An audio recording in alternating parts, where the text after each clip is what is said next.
working with the rhythm of the moon, it helps you to work with the rhythm of your intention. We know that you were born magical. We know that you are intuitive, and we know that you are brimming with everyday enchantment. Here at the Sisters Enchanted, we believe in intention, we believe in intuition, and we believe in everyday magic. Welcome in to the Expedition to Soul podcast.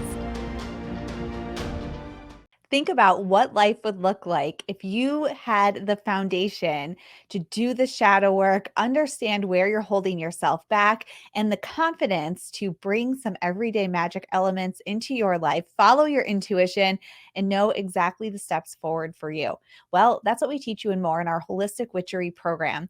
Be sure to get on the wait list for Holistic Witchery. It's the one class we think everybody should take here at the Sisters Enchanted. It has changed so many lives and is at the core of all of our fundamental beliefs about who we are and how we propel ourselves forward in a way that makes great change for ourselves and those around us. Check out holisticwitchery.com, get on the wait list, and we can't wait to welcome you into class just as soon as enrollment opens. Welcome to this episode of the Expedition to Soul podcast. This is Sarah, founder of the Sisters Enchanted, and today you are in for a special treat because we are playing you a video or an audio, however you're listening to this, from our Holistic Witchery program. What this is one of our live calls where we go through the material. We have pulled it out for you to listen to. If you can't tell by my voice, I'm a little under the weather and was not able to record a full episode. So you're in for a treat as we talk about the moon and energy centers and how to set intentions and start to integrate them into your energy. So sit back and enjoy. Let's talk about the moon and intentions and transitioning into working with energy centers and how that works for integration. So as you know, we outline the program here so it follows our 5-eye spiral. And we talk about working with the moon for intention setting. And the reason that we do that is because you're working with the rhythm of the moon. It helps you to work with the rhythm of your intention. It also helps you to be present. Remember that you set an intention. Remember that you are trying to bring something together in your life. So we start there. Within a lunar cycle, though, we can see all of the different parts of our 5 eyes happening. We can see intention setting, integration, shadow work. The whole thing happens within a lunar cycle, which is also why we start there. Now, in your moon materials, some of you may have seen Christina, the lovely Christina, printed everything out for me. So there's a lot of materials there. But the big takeaway with the moon is really this idea of being present and acknowledging and working with the rhythm of the lunar cycle. You don't need to memorize all the ins and outs of every single phase. There's 8 phases in the materials, 9 if you count the dark moon. What I would love for you to most take away from it, and without applying the pressure of memorization to yourself, is the idea of rhythm. There is a rhythm happening around you. There is a cycle going on all around you, right? And there's also one going on within you. One of the questions that we received in the group last week was around, specifically around a menstrual cycle and when that's not in alignment with a lunar cycle. And we speak to that in the video and the materials on being in resistance to the lunar cycle. So I wanted to clarify that and talk about that a little bit more here too. When we talk about being in resistance to a lunar cycle, we bring that up because sometimes it might be a new moon and we'll say, oh, it's the perfect time for intention setting, or it's a full moon and we'll say it's the perfect time to release. But you might not really be feeling that in your energy, right? You might be feeling like, oh, I don't know, it doesn't feel to me like setting an intention, or it doesn't feel to me like taking action. I really feel like I want to rest. And that could be because your energy is not feeling the same as lunar energy, right? So what do you do with that? You don't have to do anything with it. You could just acknowledge it. I think for me, the reason we bring that up is because so often we can feel like you're not doing enough, you're not doing it right, or there's something wrong with you. And that's not the case. You just might be in resistance to that part of the energy of the lunar cycle because of something going on with you. So you have two choices there. You can look at kind of the collective energy, which would be whatever's happening with the moon, and sort of still try to move forward with that, but just be gentle on yourself, understanding your own energy patterns, your own resistance. Or you can take your own personal energy, which is going to make it different than what you see online or like when we share the new moon and whatnot. But you can take your personal energy and work with the 5 I's, the intention, integrate, insight, and ideate, and work with them within your own energy as well. So you can move that around, work with it within a day, totally up to you. But if you're feeling like, oh, I'm not feeling in sync with the lunar cycles, that could be why. It could also be not just resistance to within your own energy, your own hormones, your own body, but it could be things happening all around you because the society that we live in does not build itself around the rhythms of a lunar cycle, right? If you look at even a school year for people who have kids in school, this part of the year from like December 21st through March 21st, which is really a very like getting quiet sort of time. That there's nothing quiet about that for people who have kids in school, or like shedding away in September and starting to get ready for the dark months ahead. That's like a whole nother new year. So our society is not built around the cycles of the environment around us or that of the lunar cycles either. So we can also feel resistance to the energy of a lunar cycle just based on the world that we live in. But I think that that's why it's so important also to understand that that rhythm is there, because no matter how chaotic you feel, and if you don't feel like you're walking in step with that rhythm, it's there to help remind you to be present, to pause, and to find a rhythm, because it's in finding a rhythm that you come back to yourself, you come back to your own connection, your own intentions, intuition, and you're able to create the thing that you want in your life. This morning, I did a impromptu live stream where I talked about intention setting for the week ahead and looking at one of those like kitchen sifters or a sieve or whatever you call it. And you put all the stuff in, the liquid comes out and the food stays behind. Well, that's like the sieve is it's your intention. So if you remember that you have an intention and there is this rhythm happening around you, everything that you put into your life is going to filter through that intention. And that's what helps you stay focused and moving forward with it. And even when you're in resistance to the rhythms, it's still there for you because you're present and you have this rhythm in mind. So we look at intention setting. We work with the moon to become present, to expand on our intentions, to feel them in different ways so we can bring them into being. From there, the material we suggest you transition into next over the next few weeks is the energy centers. Now, there is all sorts of information in the materials on energy centers. We pair this information with integrating and with the first quarter moon cycle of a lunar cycle to the full moon. So it's that second week of a lunar cycle, and also from spring to summer. So we're in that season right now, seasonally around us. And we use energy centers for integrate because it's your energy centers are active. They can feel underactive. They can feel overactive. We often, I think, when it comes to energy centers, look at them as being underactive or not very bright and big. And we can say that, this is why we don't have energy, or why we're not confident, or we don't feel intuitive. But I think that the opposite is true also quite often, in which they're overactive. So we can be like so passionate about something, or a person who might not be the right person for us, that we just dive all the way in. We don't think twice. Next thing you know, we're in Vegas getting married or something, right? And that's like an overactive, that's an overactive sacral chakra happening there. Like you need to rein it in. So that's overactive, but it can be the same with money as well, where, like underactive and you feel like just really broke and like nothing's ever going to work out for you, or you don't feel safe, like asking for the raise at work.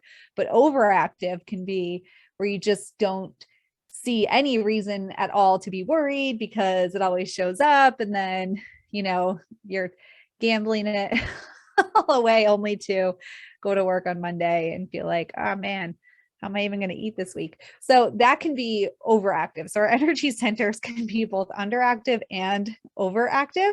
And I think that the key is bringing them in to like center. And I see Paige is sharing this here in some of the comments as well. And the thing about our energy centers, though, is that for most of us as humans and living in this world, even when we feel like, okay, we've done the meditation, we've done the thing, we're feeling very centered and grounded, it's very unlikely that we are ever truly centered and grounded. So remember that the idea of the energy centers comes from ancient Vedic texts and ancient Indian spiritual religious ideas. And the idea here is that, we're humans, we're never going to be truly enlightened. So no matter how centered we feel, we are probably not, we're most likely not very centered, right? There's something going on that's not centered. And we look at our energy centers. So many people look at them and try to work with one energy center or learn about one at a time, but they are a system. And when you think about a car or anything that functions as a system, if there's one flat tire on a car, the whole car shakes and there's something up. It's the same with your energy centers. If we have one that's really wildly out of whack, then it's hard. You'll notice your whole system notices it. So we start with, remember, working with the moon and setting intentions. That's to help us identify rhythm, to identify intention and to be present. Now we want to live those intentions. But what can stop us from living those intentions? Our energy, how we approach the intention, how worthy we feel of receiving the intention. If we have a skewed sort of energy center somewhere where, again, this idea of like, meeting somebody horrible, but you're married in Vegas, like we might think my intention was to find true love, and so you find this person and you're in Vegas getting married. And then you realize like that's not the right intention. That's not what I wanted. And that's what we do when we live our intentions. We learn through living them, which then brings us to what we'll do in a few weeks is the shadow work part, because we're going to learn through living our intentions, and we live them through embodying them in our energy and in our physical world. So we have our physical energy centers, which are the 3 lower energy centers. And then we have our spiritual energy centers, which are the 3 higher or upper energy centers. And your heart is the bridge between the physical and the ethereal. And when we're embodying our intentions, we're living them on the physical world, but we also have to have them in our emotional body, our spiritual body, right? We have to have our belief in them, our faith that they will, whatever your faith is in, a higher power, yourself, the universe, whatever, have some faith that they will come into being. And then we also must live them and love ourselves unconditionally enough to know that we are worthy of receiving them. So we want to live out our intentions, and we look at our energy centers to do this. I love these comments about Vegas weddings. Jennifer did that. Love it. Love it. I know a couple who got married in Vegas, that they went to Vegas to get married on purpose. It just, I don't know. In 6 years, I've never used that example before. This was that popped into my head on this day. Meeting somebody on an airplane and then getting married in Vegas. You probably shouldn't be married. Seems like overactive sacral chakra energy to me. As a Sagittarius, Sagittariuses are prone to overactive sacral chakras. And Paige mentioned earlier, your energy centers can correlate to problems in your body, your physical body. So if you are working to integrate something into your life, it's a great opportunity to look at where your energy centers are in relation to your physical body. And I have adenomyosis, which is like endometriosis, but inside of your uterus. And so my uterus is like getting a little bit bigger over time because it's all just like storing up in there. and it causes all these problems I'm having. But I don't feel like I have the over like passion part of it, but clearly that sacral chakra energy spot, my uterus is like, yes, I shall be so overactive. And it's appearing in a different way for me. Anyway, so yeah, you can totally look at your body and see where you are feeling not well physically and attack your energy centers in that way too. Jennifer, that sounds like it would be an amazing story. She's sharing in the chat. You're seeing it. Karen says Sagittarius, so that's why mine's overactive.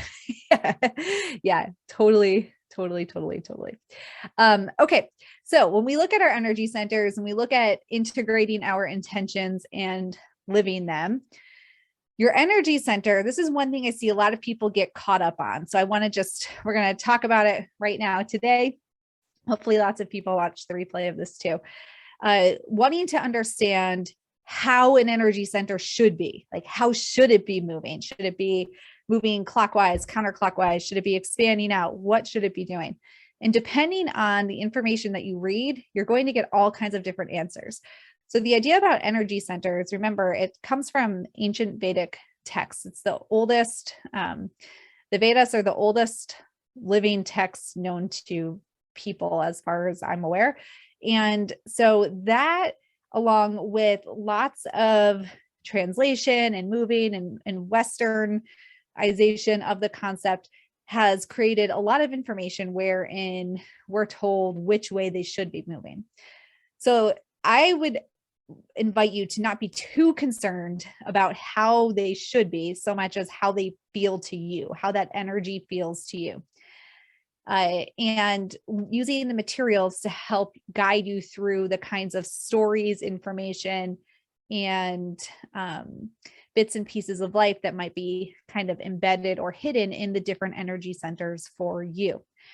I love to present this too as looking at your capacity for an energy center. So if your energy center feels like there's just no room for like something, or like very big. So examples of this might be when we take our intention.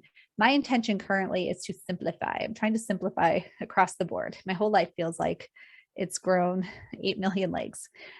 So how to simplify? So I might start at my root chakra, my lower energy center here, and the first energy center, and that's your physical world and childhood stories, things like that. So I might want to ask, do I feel like there's chaos there in my physical plane? Does it feel chaotic or does it feel simple? And I would say it feels very chaotic. Then I might look at my sacral chakra and simply ask the question. My intention is to simplify. Your sacral is passion. It's like lusty passion, but it's also creativity and like dancing, and just this idea of like, I think of people just laughing till 3 a.m. when I think of the sacral chakra. That's what I think of anyway. We're just staying up all night, whispering to somebody special and not wanting to go to sleep. So then I might think of my sacral chakra and think, does that feel like my intention to simplify? Do I feel like my life is simple enough to feel that passion, or does it feel like there's not room for that, right? So then I'd ask that question. Solar plexus, this is confidence. It's your, how you're seen in the world. So I ask that question there, right? And then keep moving up through my energy centers. Just by asking this one question, does this energy and the information of this energy center feel in alignment with my intention, yes or no? You have a really great place to start to see where to work on your intention first. So for me, my physical world is the thing that definitely does not feel simple. So that's where I would want to start in simplifying. If I'm going to grow on this intention over time, then I might want to go to the next place, right? And then move on from there. But again, your energy centers, you're living your intention in the physical world and spiritually and emotionally and mentally, all this ethereal stuff as well. So we look at the energy centers for this integrate part, which we do at the first quarter moon to the full moon, and then seasonally from spring to summer. So that's where we are right now, taking action, because it's your energy is related to the world around you. Your energy is related to the stories you hold about yourself. It's your energy is related to all the physical stuff that's going to help you to move forward with your intention or keep you from it.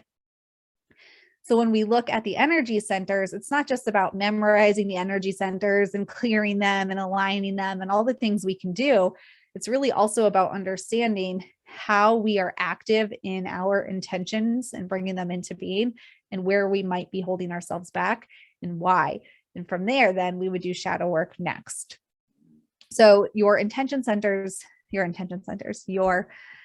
energy centers, again, rather than worrying so much about the fine details, like how are they spinning? How am I to clear them? I invite you to first understand how your intention relates to your personal energy. And then from there, pick one, because it's a lot of information in the materials, and we don't expect you to like memorize it all today or anything like that. Pick one to work on first that you think would be in between you and where you want to go, like the one that's going to hold that the most resistance. That could be an unconditional love for yourself, speaking your truth at your throat chakra, trusting your intuition. I typically, for most people, something of the lower energy centers, because that just is the stuff around us, and all the stories we keep with us, the people we surround ourselves with, happens there. All right, let me see. Amaya asked a question. Let's see. Amaya says, at some point I just said, screw it. What's going to happen will happen. Sit here and watch. Too much trust or too little trust?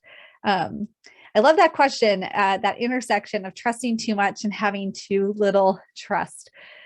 I think that for anything to happen in our lives, we have to take action. And I think that where the trust, for me anyway, from my perspective, comes in, is trusting that whatever action I'm taking is going to bring me exactly what I need, whether it's a really hard lesson or a course correction, an unveiling of some kind that maybe I wish I didn't have to experience, or exactly the right thing, getting me where I want to go. And Amaya went on to say, what brings you pure joy? Profound thought. Yeah. Major depressive disorder, Amaya shared. Always found joy in everything I'm not supposed to want. I think that mental health in particular can make it feel very challenging to navigate through things like energy centers and joy. I know that in the past, I myself took medication for different mood things and mental health challenges that I was having. And I know that in the times when I felt the most not like joy was available to me, getting the help through whatever form of help I needed at the time allowed me to clear my mind a bit, to just at least see what was a possibility for me. And then after, progressing forward, then I was able to take action on those things. But I think sometimes if we find ourselves really in a dark spot in a mental health challenge, or even, just the day-to-day person, I have estrogen dominance. So a couple times a month, at least, I am like, cannot see black. All I see is black and red. And I'm just like doom and anger for like 48 hours. and it's challenging for sure. And nothing I've taken so far has helped with it. So for me, looking at my cycle and knowing, kind of trying to gauge and like know when that's going to happen is helpful. But those are not times that I would press myself to like consider intentions or what would bring me joy. Because in those moments, I'm like, the only thing that's going to bring me joy is throwing my laptop or a brick at a window. And then I might feel joy for 1 second, right? Like that's not the right time to ask myself the question, what will bring me joy? But also working with cycles helps me to know that that's coming. It helps me to see this about myself. And so I am able to, like, now after years of doing this, it's no surprise to me when I'm just like mad at anything whatsoever that's not worth being mad at. It's not a surprise to me. It's like, this is not me. This is a point in my cycle. This is just a point here. And what are my strategies? We always say that to my kids. What are your strategies what are your calm down strategies? So that's when I access my calm down strategies. But so I think that with all of this, the intentions, the energy, also learning your own rhythm to acknowledge when is just not the time for you to be looking at your energy centers, and not to ask yourself the question of like, what's going to bring me joy right now? And then being in the good reflective spot for that. Yeah, Christina found these smash rooms where you just go breaking stuff. I think like we definitely need to put that on our to-do list, Christina. Aisha says, when folks around me use their common sense, brings you joy. Me too, Aisha. Me too. Y'all are so funny. Okay. So, and Paige says, seasons of life. Yeah, seasons of life also, for sure. Seasons of life. And your own energy is always a season, just like a lunar cycle will pass by as well. And the thing about energy centers too, when we are hearing this idea of like healing them, and I always get a, my panties in a bundle, so they speak. Who says that? My 84-year-old grandmother says that. That happens to me when I'm on Facebook and I see somebody say something about like healing your energy centers. And I'm like, firstly, they don't need to be healed. They need to be worked with and like in tune to who you are, because your stories are what make your energy you, and your relationship to everything around you. And it's not about healing them. It's about seeing them and adjusting your vision of what's possible for you based on what you are holding in your energy. Because even if you could work to no end on your heart center and unconditional love for yourself and other people. And maybe like for 5 years, you feel like I just take care of myself so well. And like, I forgive people and they move on. And then something could happen unexpectedly that puts you right back in a place of suddenly feeling worthless again. And like, you can't forgive so-and-so. And it can happen so quickly.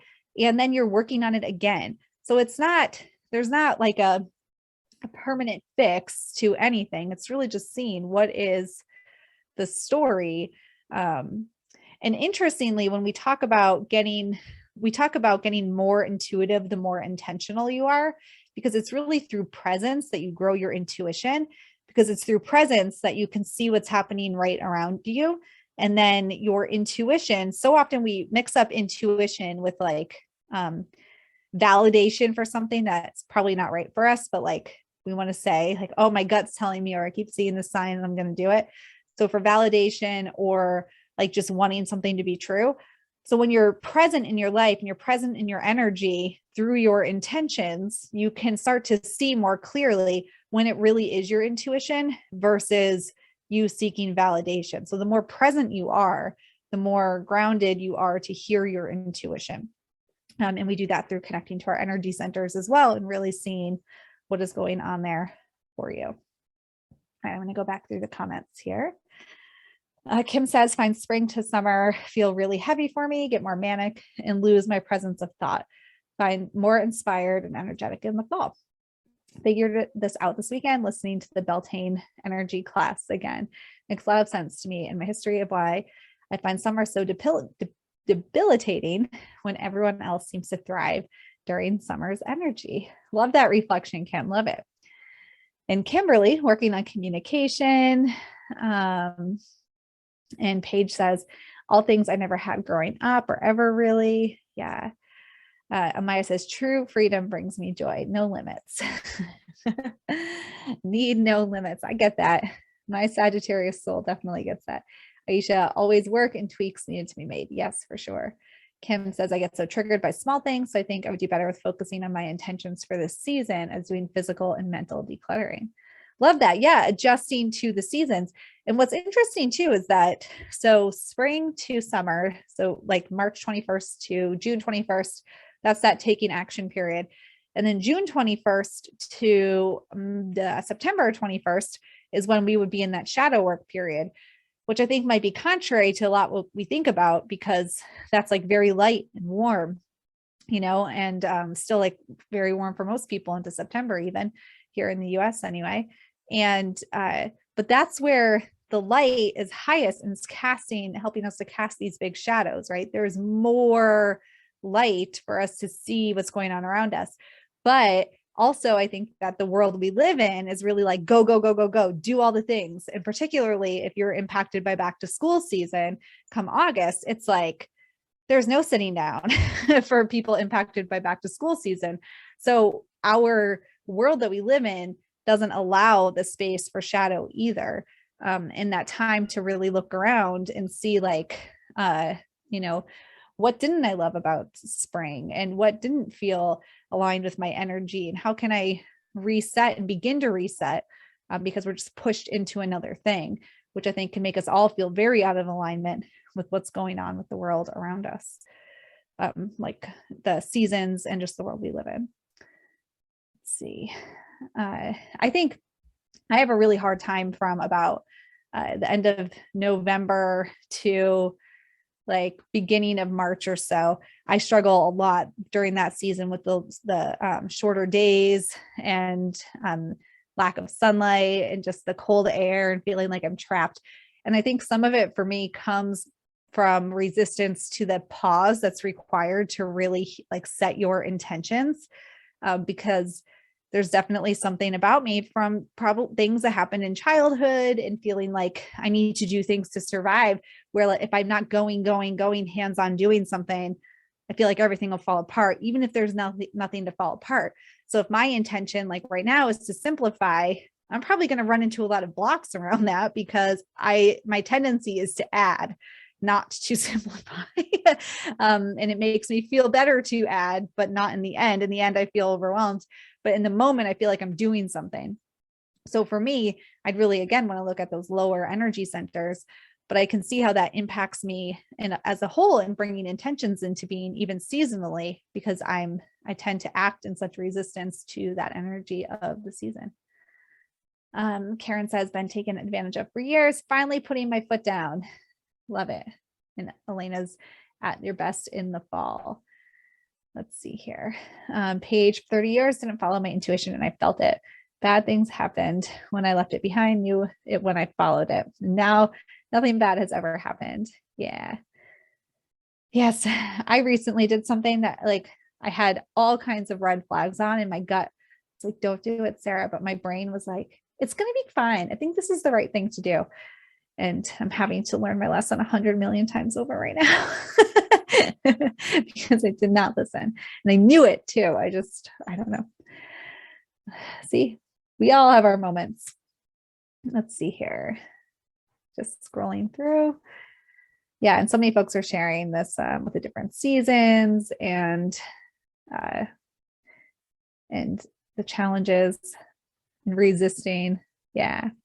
All right. So energies or moon intentions. And again, the thing I would love for you to take from it is the rhythm and the presence, and remembering to create a cycle of intention setting so you can be more present and available to your own self. Energy centers, the big takeaway here as you start to dive into the materials is to look at how you're living your intention, both on the physical world and spiritual, emotional, mental, all the things we can't see, and like where you are, where you aren't, and why, and start to understand maybe where in your energy system you're having the most resistance, the most barrier. And that's a great place to start as you do shadow work moving forward after this. But for now, it's living your intention, integrating it into all of your energy and into your life. And that starts with integrating it into your personal energy. All right. So I would love to know if there's any questions, or if anybody wants to share anything on camera, applying. I know that the things typically we see really stuck on, like just figuring out a freaking intention seems to be like one thing we hear over and over and over again. So I can help walk through that for anybody. But I'm here if anybody wants to either unmute or type in the chat. Aisha, this morning. So in my impromptu live stream this morning, I talked about a brain dump, and Aisha's adding that into your intentions. Yeah, if you didn't catch it, I just did it in the app group. I talked about how I kind of plan for the week ahead, which I know sounds really boring. But how I do that with my intentions in mind, because that's another thing we see from folks is like, I was really excited and then life happened and I can't seem to make space for like I can't seem to make space to integrate all the stuff I'm learning into my life. And I always, always start with intention. What is my intention? And then looking ahead for what needs to be done in a week. And are the things in alignment with my intention or not? And one of the tools that is very, very pretty boring, but I say I actually look at it as part of my spiritual practice because it helps me to remain present and emotionally accounted for, less likely to throw something. I just keep a piece of paper with me all week long, and anything that pops into my head that I feel like, oh, I need to do this right now, or it needs to be done, gets written down on this piece of paper. And then every Sunday I go through it. And some of it's like, I have on here cat litter. Like I have to buy cat litter. I can't not buy the cat litter, but, so things that just have to be done, they go on the grocery list or I order it, whatever, but some of this stuff is, like I have to batch edit some stuff for work this week. I have to, and an example I talked about earlier was this science thing I was going to get for my kids because we homeschool. And so when I look at this, and I think my intention is to simplify, is batch editing this stuff in alignment with my intention. Right now it is. And as I think ahead, I would like to have somebody else do that. But right now it's in my bucket of things to do. And batching it will simplify my week. So that stays and it goes on the calendar somewhere. The science, my intention is to simplify across all areas of life. My kids already have science stuff to do. This just looked really cool. It's just going to add another thing for me to either pay for and regret never using, or I will squeeze it in and then I'm going to feel frustrated that I had so much to do and for why, the kids don't want to sit down and listen anyway. So that will not simplify anything. So like that gets crossed off the list. It's really cool. Not going to happen though. That's not in alignment with my intentions. And then sometimes I'll have things on my list that feel like spending time with family or having to respond to somebody with something I really am dreading responding to, or like letting someone down. And those are the times when I bring in other elements of the different things I do spiritually. Like I might pull out my tarot cards and ask, I'm really foggy on this, what's the question I can ask and gain some clarity on here, or set myself a crystal grid for the week ahead to support me if I'm feeling like really not in alignment with my intentions and like I'm feeling challenged to live them out right now. So this, while it's very boring, really does, it helps me to live how I want to live because it keeps my mind clear. I think everyone has to buy cat litter. I have 2 elderly cats and we have 4 litter boxes for my 2 elderly cats. Something else. Like there's only 2 of you. What's going on here? Just have to like live next to the litter boxes. It seems like these days. They're not even that old, but they're getting there. Anyway, so yeah, if you don't keep like I call it a brain dump list, 10 out of 10 recommend it because we're so drawn to just doing stuff, that we see as urgent. That's like usually like a fire in your house is urgent. But most things in life are not as urgent as we think that they are. So if we just write them down so that you don't forget about it, and it's like, all right, I acknowledge the fact that it's there in my brain. And then once a week, I go through the whole thing and move everything around. And if there's some stuff that I feel like I'm not ready to like delete, or I just don't want to deal with at the moment, I just add it to like a new page, and that starts the brain dump for next week. And a couple things just kind of keep moving forward week after week after week after week. and that just is how it is, I guess. Paige used to have a running list every day to look at intentions and cross off as it was done. Love that. Calls to make groceries. Yeah. There's a lot of psychology and research behind checking things off a list too, and how it makes us feel so good about ourselves. Or even like writing a reverse to-do list, going back and listing out everything you did for a day in reverse. And then like, look at all the things I did today. Yeah, Patty, brain dumps really are a magical practice. Yes. Hi, Patty. Christina, biggest eye opener from that brain dump list for me is having multiple types of free time for work, chore related. Yeah, I mentioned that you should watch that thing I did this morning. If you find yourself with time on your hands and you want to hear more of my voice on this day, that's the other thing I talked about was with free time and putting free time in my calendar. But I talked about different kinds of free time.